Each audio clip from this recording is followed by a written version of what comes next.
আল্লাহ রাব্বুল আলামিন সূরা নিসা 93 নম্বর আয়াতে রাব্বুল আলামিন বলেন, ওয়া ইয়াকতুল মুমিনা মুতাআম্মিদান ফাজাযাউহু জাহান্নামু খালিদান ফিহা ওয়া গাদিবাল্লাহু আলাইহি ওয়া লাআনাহু ওয়া আ'আদ্দা লাহু আযাবান আযীমা। আল্লাহ তাআলা বলেন, যে ব্যক্তি ইচ্ছাকৃত কোনো মানুষকে হত্যা করবে সে যেন তার ঠিকানা জাহান্নাম বানিয়ে নিল, তার জন্য জাহান্নাম অবধারিত।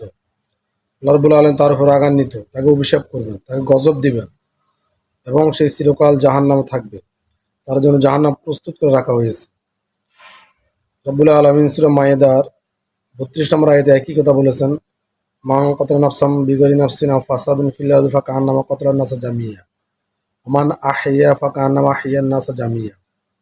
আল্লাহ রাব্বুল আলামিন বলেন, যদি কোনো ব্যক্তি কোনো মানুষকে হত্যা করে, যদি সে কোনো ধ্বংসাত্মক কাজ না করে অথবা কাউকে হত্যা না করে, এমনি যদি কোনো ব্যক্তি অপর ব্যক্তিকে হত্যা করে তাহলে সে যেন সারা দুনিয়ার সব মানুষকে হত্যা করবে।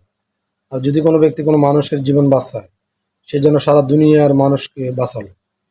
নবী করিম সাল্লাল্লাহু আলাইহি ওয়াসাল্লাম হাদিসের মধ্যে বলেন, যে ব্যক্তি আল্লাহ তাআলার নবী বলেন, সারা দুনিয়া ধ্বংস হওয়ার চাইতে আল্লাহ তাআলার কাছে একজন মুসলিম হত্যা করা অত্যন্ত হালকা, সহজ।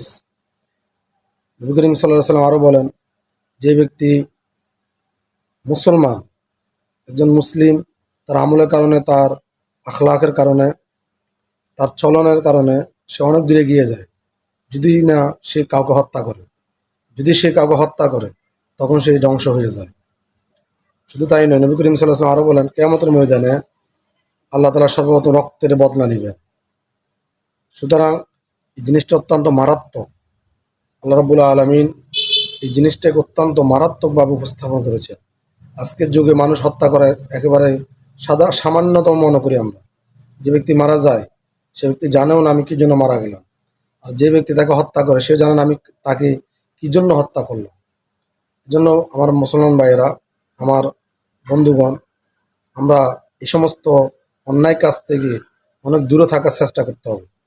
নবী করিম সাল্লাল্লাহু আলাইহি ওয়াসাল্লাম বলেন, সেই ব্যক্তি অত্যন্ত প্রকৃত মুসলমান যে ব্যক্তি তার হাত, তার মুখ, তার জবান দ্বারা অপর মুসলমান নিরাপদ থাকে, তার দ্বারা অপর মুসলমান কোনো ক্ষতি না হয়, কোনো অন্যায় সংগঠিত না হয়, তার দ্বারা যাতে করে অপর মুসলমান কষ্ট না পায়, তাহলেই সে ব্যক্তি অত্যন্ত প্রকৃত আসল মুসলমান।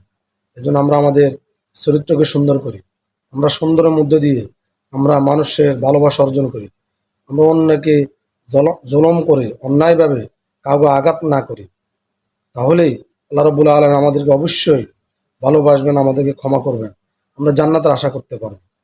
আর না হলে আমরা যদি এইভাবে মানুষ হত্যা করতে থাকি, অন্যায় করি, অপরাধ করি, তাহলে আল্লাহ তাআলা জাহান্নাম আমাদের জন্য অবধারিত হয়ে যাবে।